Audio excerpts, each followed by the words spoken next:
প্রিয় লিসেনার, আসসালামু আলাইকুম। Feel the real fear with us. আজকে আমাদের এই ছোট্ট ইউটিউব চ্যানেলের পরপর 10 নম্বর এপিসোড। আশা করি আজকের এপিসোডটা আপনাদের ভালো লাগবে, কারণ এটা আমার নিজের সাথে ঘটে যাওয়া একটি ঘটনা, যা আমি নিজে একজন জলজ্যান্ত সাক্ষী। সে কি কোনো মানুষ বা সে কি কোনো জিন, আমি আজও বুঝতে পারিনি। কিন্তু হ্যাঁ, আমি ধারণা করি যে সে একটি খারাপ জিনই ছিল, ভালো দিন ছিল না। অবশ্য সে আমার ক্ষতি করতে পারেনি, তারও কিছু কারণ ছিল। আপনারা ধৈর্য সহকারে শুনবেন আর মনোযোগ দিবেন ঘটনার প্রতি। আশা করি আজকের ঘটনাটা আপনার একটা সাক্ষী হিসাবে থেকে যাবে। আর এই সাক্ষীটা আমি নিজে। আর আজকের এই এপিসোডটা প্রকাশিত হবে স্যাটারডে স্পেশাল ভয়ের শিহরণে। তখন আশা করি আপনারা সবাই শুনবেন আমার সেই মৃত ঘটনাটিকে আজ জীবন্ত করি। তার আগে প্রিয় লিসেনার, আপনাদের একটা কথা বলি। আপনারা যদি আপনার সাথে ঘটে যাওয়া, আপনার পরিবারের সাথে ঘটে যাওয়া, কিংবা আপনার বন্ধুবান্ধব আত্মীয়স্বজনের সাথে ঘটে যাওয়া কোনো ঘটনা যদি শেয়ার করতে চান আমাদের সাথে, তাহলে আমাদের কমেন্ট করুন আর আমাদের অফিসিয়াল ইমেল অ্যাড্রেসে আপনার মূল্যবান ঘটনাটি পাঠিয়ে দিন। আমাদের অফিসিয়াল ইমেল অ্যাড্রেস হচ্ছে voiceofrjmunna@gmail.com। এটা হলো আমাদের অফিসিয়াল ইমেল অ্যাড্রেস। আপনার ঘটনা পাঠাবেন যত তাড়াতাড়ি, আমরা সেই ঘটনাটিকে বাস্তব আবার রূপান্তর করে একটি জলজ্যান্ত সাক্ষী হিসাবে সবার সামনে উপস্থাপনা করতে পারব।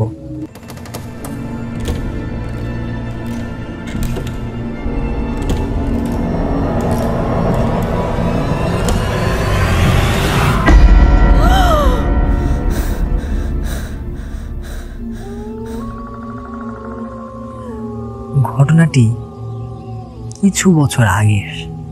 আমার সাথে ঘটনাটি ঘটেছে 2021 সালের ডিসেম্বর কিংবা সেপ্টেম্বর, এই সময় মাঝামাঝি। আমার পরিচয়টা আশা করি দেওয়া লাগবে না, কারণ সবাই তো আমার পরিচয় জানেনি। তবুও যারা আমাদের নতুন ইউজার বা নতুন ভিউয়ার আসবেন, তাদের উদ্দেশ্যে আমার পরিচয় দিই। প্রিয় লিসেনার, আমার নাম মুহাম্মদ বেল্লাল হোসেন মুন্না, আমার অরিজিনাল নাম।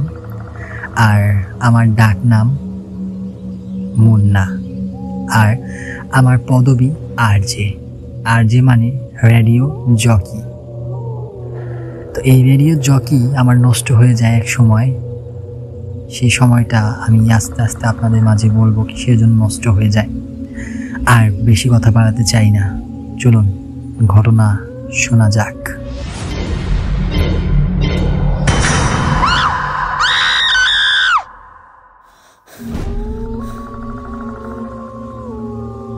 সে কি আদৌ জিন, নাকি কোনো ভয় দেখানোর জন্য কোনো মানুষ? আমি আজও ভাবি, একা একা নীরবে সেই সময়টাকে, ভাবি সেই বছরটাকে, যে বছরটা আমার মনের মাঝে একটি দাগ কেটে আনে।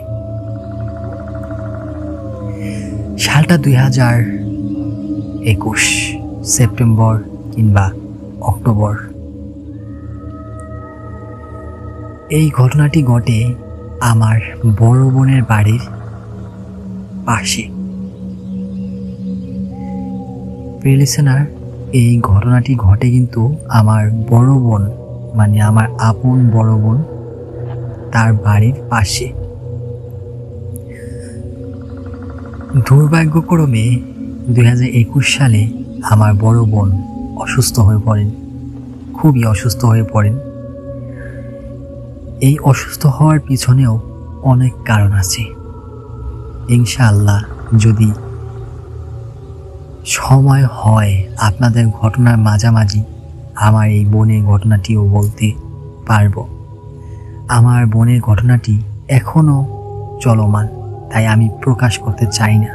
ইনশাআল্লাহ যখন শেষ হবে আমি প্রচার করব। তখন আমার বোন খুবই অসুস্থ। তাদের 2টা গরু ছিল, দুটোটাই ষাঁড় গরু ছিল, ভালো মানেরই দেশি ষাঁড় গরু ছিল। পালার মতো কেউ ছিল না। 2020 সালে আমার মাওই মানে আমার বোনের শাশুড়ি মারা যান। তারপর থেকে এই ঘটনা শুরু হয়। তারপর থেকে বাড়ির ভিতরে কোনো হাঁস মুরগি কিংবা গরু ছাগল পালার মতো মানুষ ছিল না, কারণ মাওই জানি ছিলেন পরিবারের আগলে রাখার জন্য একটি মানুষ। তিনি মারা যাওয়ার পর আর পরিবারটা আগলে রাখার মতো কেউ ছিল না। আর মাওই জানের যিনি জামাই মানে আমার তাওই আর আমার বোনের শ্বশুর, তিনি একজন ব্যাংকে চাকরি করেন। যেখানে চাকরি করেন কোয়ার্টারে থাকেন। বাড়িতে শুধু সে সপ্তাহে 1 দিন আসতো, শুক্রবার। আমার দুলাভাই, আমার পরিবার, আমার বোনকে নিয়ে অনেক ডাক্তার, অনেক কবিরাজ দেখাতে ব্যস্ত। এই সময়টা যেন স্তম্ভ হয়ে গেল, একটা স্মৃতিময় হয়ে যায়। সময়টা আমাকে এখনো নাড়া দেয়। এই রকমেরই একদিন গরু পালার মতো কেউ ছিল না। আমি তো আগেই বলেছি আমি পালতাম সেই সময়। সে সময়টা আমার বয়সটা একটু কম ছিল। গরুগুলো আমিও পালতাম, দেখাশোনা আমি করতাম। গোয়াল থেকে বার করা, রাতে গোয়ালে ঢুকানো, খাবার দাবার সবই আমি টোটালি দিতাম। আর আমার বোন, দুলাভাই, আমার পরিবার সব তো তারা চিকিৎসায় ব্যস্ত। সেই সময় আমি প্রচণ্ড মেসেঞ্জার গ্রুপ চালাতাম, অনেক আড্ডা দিতাম আমরা সেই গ্রুপে। রাত 1টা নাই, 2টা নাই, 3টা নাই, অল টাইম অলওয়েজলি আমরা টাইম দিতাম। সেদিনটা রবিবার ছিল আর সময়টা ছিল আনুমানিক 10টা 25 কিংবা 20। লিসেনার, আমার বোনের বাড়িটা একটু বর্ণনা দিই। উপরে টিন, নিচে ফ্ল্যাট আকারে, তার পাশে আবার একটা ফ্ল্যাট উঠতেছে আমাদের বোনেরই।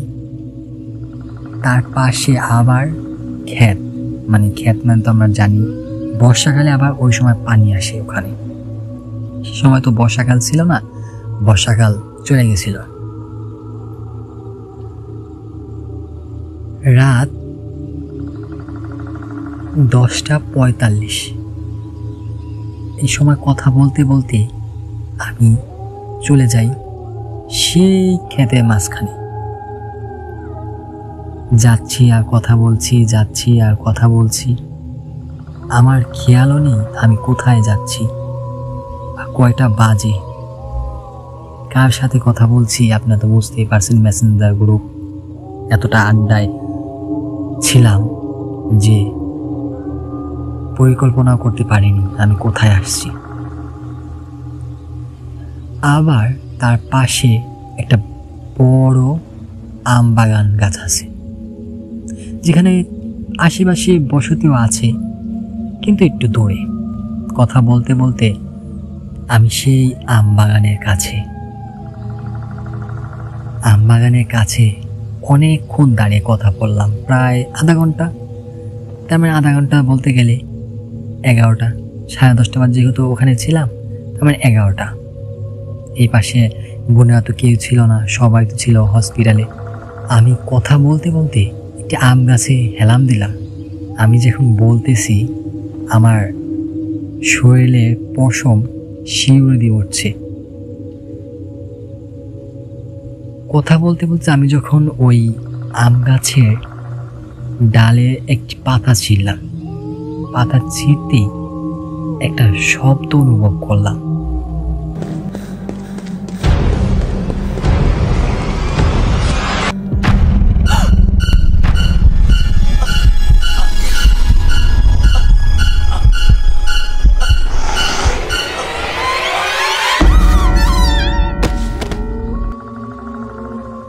যেন কেউ হাড্ডি চাবালে একটা কট কট কট কট শব্দ হয়, ওই রকমের শব্দ হচ্ছে।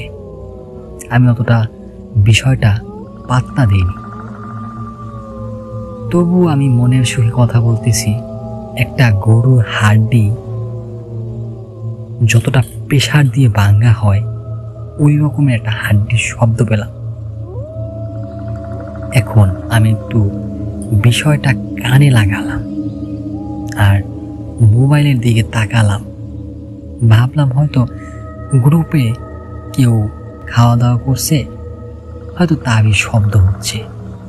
আসলে মেসেঞ্জার গ্রুপে সর্বোচ্চ 50 জন কলে অ্যাড হওয়া যায়, আর আমরা যেটায় কলে ছিলাম সেটায় কলে সর্বোচ্চ লোক ছিলাম প্রায় 17 জন। অনলাইনে ছিলাম, মানে কলে জয়েন ছিলাম। আমি ঠিক ওরকমই মনে করছি, মানে কেউ খাওয়া দাওয়া করছে সেই জন্য হাড্ডি চাবাচ্ছে, শব্দ হচ্ছে। কিন্তু আমি ওই রকমের একটা বিষয় আমি কোনো সময় ভাবি নাই যে হতে পারে। হাড্ডিটা এমন জোরে ভাঙা হলো, ঠাস করে উঠল। আবার চাবালে যেমন কট কট কট কট হয়, ওই রকম হতে শুরু করলো। এখন আমি গ্রুপে সবাইকে বলতেছি, কি আপনারা কি কেউ হাড্ডি খাচ্ছেন? এমন শব্দ হচ্ছে কেন? সবাই তো অবাক, কে হাড্ডি খাচ্ছে, কে খাওয়া দাওয়া করছে? সবাই তো বলছেন না, আমরা তো কেউ খাওয়া দাওয়া করছি না, আমরা তো সবাই আড্ডাই মারছি। তখন আমি একটু অবাক হয়ে গেলাম, কি আমি 2টা বার এমন শব্দ শুনলাম, কেউ খাচ্ছে না, তবু শব্দ। আবার বাদ দিলাম, আবার কথা বলতে শুরু করলাম। লিসেনার, আপনারা কানে ইয়ারফোন লাগান, হয়তো এটাই আপনাদের একটি চমক আনতে চলেছে। আমি যে আমার বোনের 2টা গরু লালন পালন করতাম, সেই গরু 2টার চিৎকার আমি যেখানে দাঁড়িয়ে রয়েছি হাম্বা হাম্বা ডাক শোনা যাচ্ছে। আমি ভাবলাম, কি চোর আইল নাকি? আমার জন্য যে চমক বাকি আছিল আমি আশাও করিনি। তখনই উপর থেকে এক ফোঁটা রক্ত এসে পড়ল, টপ করে আমার ডান হাতের উপরে। আমি বাম হাত দিয়ে ফোনটা কানে রাখছি আর ডান হাতটা দিয়ে একটু নাড়াচাড়া করছি। টপ করে এক ফোঁটা রক্ত। লিসেনার, আপনাদের এখানে প্রশ্ন থাকতে পারে, এত রাত্রে রক্ত কিভাবে দেখলে? রক্তটা আমি এমনভাবে দেখলাম, তখন ছিল হালকা জ্যোৎস্না রাত, সবই দেখা যাচ্ছিল আশেপাশে, বেশিরভাগটাই দেখা যাচ্ছিল। তবুও মানুষের চোখ একটু কমই দেখে, এটা জানিনি। টপ করে যখন পড়লো আমি টের পেলাম কি পড়লো, পানির মতো। তখন আমি মোবাইলের ফ্ল্যাশটা অন করলাম, দেখি রক্ত। আমি তো চমকে উঠে গেলাম, রক্ত কোথা থেকে আসবে? রক্ত কোথা থেকে আসবে? আর যখন পড়েছে তখনই জমাট বেঁধে গেছে রক্ত। মনে হচ্ছিল এই মাত্র রক্তটা পড়লো আর জমাট বেঁধে গেল, তাজা রক্ত। আমার তো এখন মনের মাঝে ভয় ঢুকে গেল আস্তে আস্তে। এই সময়ে আমি এখানে কি করছি? প্রিয় লিসেনার, আমি কিন্তু এখনো সে আম গাছে উপরে তাকাইনি। আমার মনটার ভিতর একটু ডাক শুরু করল। গরু দুইটার ডাক শুনলাম 2 বার, আর হাতে রক্ত। মনটা আমার মানছে না। এই সময় একটা শব্দ এলো আবার, ঠাস ঠাস করে, যেন কেউ হাড্ডি চাপ দিয়ে ভাঙছে। লিসেনার, একটু অনুভব করুন, এই সময় যদি আমার জায়গায় আপনি থাকতেন তাহলে কেমন লাগতো? আপনার কি অনুভব হতো? আমি আস্তে আস্তে সেই আম গাছের উপরে তাকালাম। বিশ্বাস করবেন না প্রিয় লিসেনার, এমন পরিস্থিতি আর কারো না হোক, আমি এই দোয়াই করি। আমি দেখতে পেলাম সে আম গাছের উপরে মাথা নেই, বুকের উপরে 2টা চোখ, লাল আগুন, আর পায়ের পাতা উল্টানো। আমরা সাধারণত অনেক ঘটনায় শুনি যে পায়ের পাতা উল্টানো থাকে জিনদের কিংবা খারাপ জিনদের। আমরা সাধারণত শুনে থাকি, কিন্তু আমি তখন নিজ চোখে দেখেছি পায়ের পাতা উল্টানো, হাঁটু সামনের দিকে, পায়ের যে নখগুলা সেগুলো পিছন দিকে। আমি তো দেখে আমার চোখ বড় বড় হয়ে গেছে, আর আমি একটা স্ট্যাচু হয়ে গেছি। না পারছি নিজের শরীর নাড়াতে, না পারছি চিৎকার করতে, না পারছি মুভ করতে।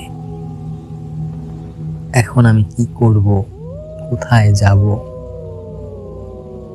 কি পজিশনে আছি আমি আর আমার আল্লাহ ছাড়া, আর ওই শয়তান জিনটা ছাড়া কেউ জানে না, কেউ বুঝতো না। আর ও যখন তাকিয়েছে আমার দিকে, আল্লাহ না করুক এই রকমের চোখ, এই রকমের হাসি কেউ যাতে না হোক।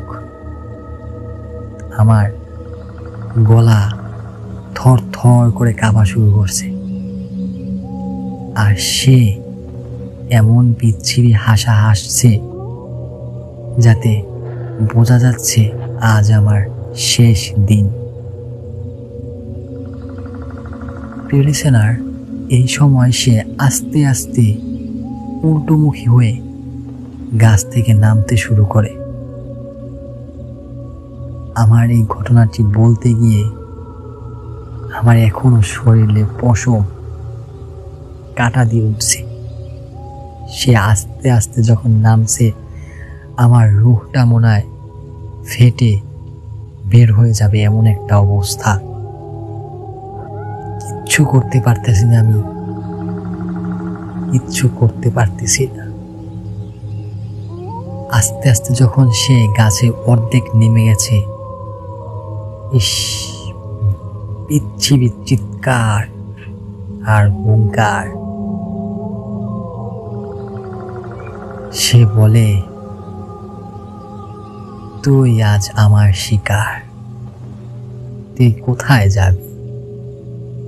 কোথায় যাবি ক? তোকে আমি 2 বার বুঝিয়েছি, চলে যা, চলে যা, চলে যা, কিন্তু তোর নসিব দেখ, আজ তো শেষ দিনটা আমার হাতেই হবে। তোকে আমি ভয় দেখানোর চেষ্টা করেছি, তুই গেলি না। এখন তুই কোথায় যাবি? প্রিয় লিসেনার, এই কথাটা যখন সে আমাকে বলছে, আমি স্পষ্ট আমার কানে আমি শুনতে পাচ্ছি যে সে কথা বলছে, চিৎকার করছে, সে এখান থেকে ওখানে মুভ করছে, সবই আমি দেখতে পাচ্ছি, কিন্তু আমি কিচ্ছু করতে পারতেছি না। এই সময়টা আপনি কি করবেন যদি আমার জায়গায় থাকতেন? কি করতেন একটু বলেন আমাকে, কমেন্ট করুন। এই সময় এই মুহূর্তে একটি কমেন্ট করুন, কি করতেন আপনি? সে যখন গাছের একবারে শেষ দিক আস্তে আস্তে আমার দিকে এগিয়ে আসছে, এত বিচ্ছিরি গন্ধ। কোনো মানুষ যদি পোড়ানো হয়, হিন্দু ধর্মীদের যেমন পোড়ানো হয়, পোড়ানো হলে যেমন নাড়ি বুড়ি ছিটকে বের হয়ে যায় আর গন্ধ বের হয়ে যায়, ঠিক সেই রকমের গন্ধ, বিচ্ছিরি। আমার পেটের মোচড় এমনভাবে দেওয়া শুরু করলো, মনে হচ্ছে আমার নাড়ি বুড়ি ফেটে বের হয়ে যাবে। আস্তে আস্তে সে আমার দিকে এগিয়ে আসছে। আমি কি করব? আমার চোখ মনে হয় ফেটে বের হয়ে যাবে ভয়ের কারণে। আল্লাহ যে আমার সহায় ছিল, কপাল যে আমার রেখেছিলেন বাঁচার জন্য, সেটার জন্য আমি আজ আল্লাহ তাআলার কাছে অসংখ্য কৃতজ্ঞ জানাই। আস্তে আস্তে সে আমার একবারে কাছে, সে যখন আমাকে টাচ দিবে, সেই সময় আল্লাহর পক্ষ থেকে ফজরের আজান শুরু হয়ে যায়। ফজরের আজান শুরু হয়ে যায়। প্রিয় লিসেনার, তাহলে দেখুন আমার ভাগ্য তখন কতটা সহায় ছিল। আমার যখন বিপদে পড়ি আমি, তখন কয়টা বাজে? রাত 11টা। আর বিপদের শেষ কাছাকাছি কখন? ফজরে আজান, রাত কত? 4টা সকাল। আল্লাহ যে আমার সহায় ছিল, আমি আল্লাহর কাছে শুকরিয়া করে শেষ করতে পারবো না।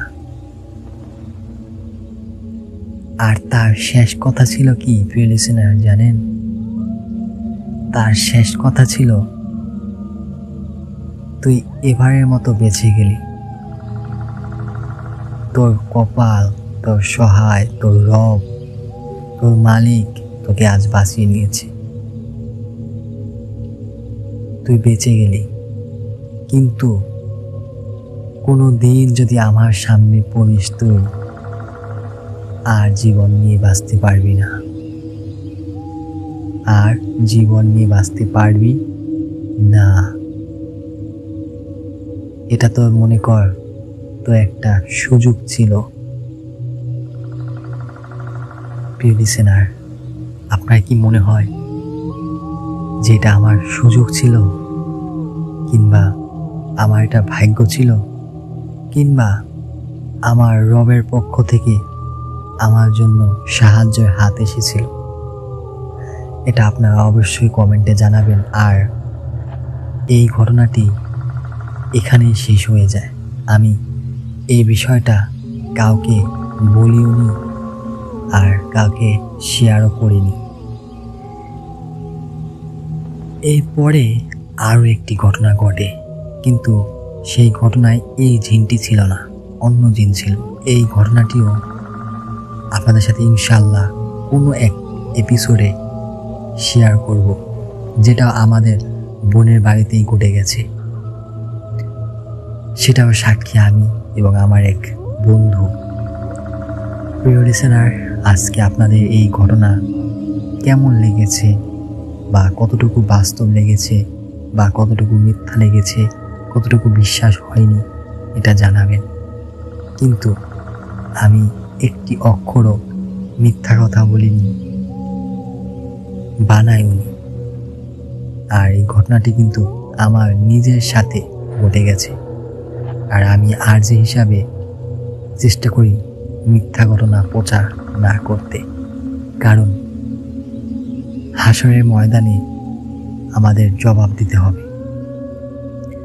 আপনাদের এই আনন্দ দিচ্ছি, এই জবাবটা আমাকে দিতে হবে। আপনারা যদি মিথ্যা ঘটনা পাঠান, সেই ঘটনাটাও আমার জবাব দিতে হবে, কারণ আমি এই ঘটনার মেইন চালক। তখন আমি একটা কথা বলবো, আমাকে ধরবেন না, আমার লিসেনারদের ধরুন, কারণ তারা মিথ্যা ঘটনা পাঠিয়েছেন। সব ঘটনা যাচাই বাছাই করে প্রচার করা সম্ভব হয় না, কিন্তু আমার একান্ত বিশ্বাস আপনারা আমাকে সত্যি বয়ে ঘটনা পাঠান। আজকের এই এপিসোড এতটুকু পর্যন্তই শেষ দিব, কারণ আমি অসুস্থ, আপনারা জানেনই, বেশি এপিসোড বাড়াতে পারি না। আর আমাদের এই ছোট চ্যানেলে বড় এপিসোড নিয়ে আসি না, কারণ আমাদের যেহেতু চ্যানেল নতুন, অবশ্য আপনাদের ঘটনা যখন ইউটিউব অ্যালগরিদম মেনে নেবে, যখন ভাববে যে আমরা আসল কন্টেন্ট ক্রিয়েটর, যখন আমাদের ঘটনা সবার সামনে নিয়ে যাবে, তখন ইনশাল্লাহ আমরা 1 থেকে 2 ঘন্টার এপিসোড বানাবো। তখন আপনাদের শুনতে ভালো লাগবে কানে ইয়ারফোন লাগিয়ে। যারা অডিও স্টাইলে শুনতে চান FM রেডিও শো, তাদের জন্য আমাদের এই চ্যানেল দারুণভাবে কাজ করবে। আপনার জন্য দোয়া রইল, আপনার পরিবারের জন্য দোয়া রইল, আমার জন্য দোয়া করবেন, আমার পরিবারের জন্য দোয়া করবেন, যাতে আমি সামনে আরও আপনাদের দারুণ ইমেল এপিসোড সাজিয়ে নিয়ে আসতে পারি, আপনাদের ভৌতিক শিয়ারণ দিতে পারি। আর সব থেকে মোস্ট ইম্পর্টেন্টলি আমাদের ঘটনা পাঠাবেন আমাদের অফিসিয়াল ইমেল অ্যাড্রেসে feel the real fear with us. আসসালামু আলাইকুম, আল্লাহ হাফেজ।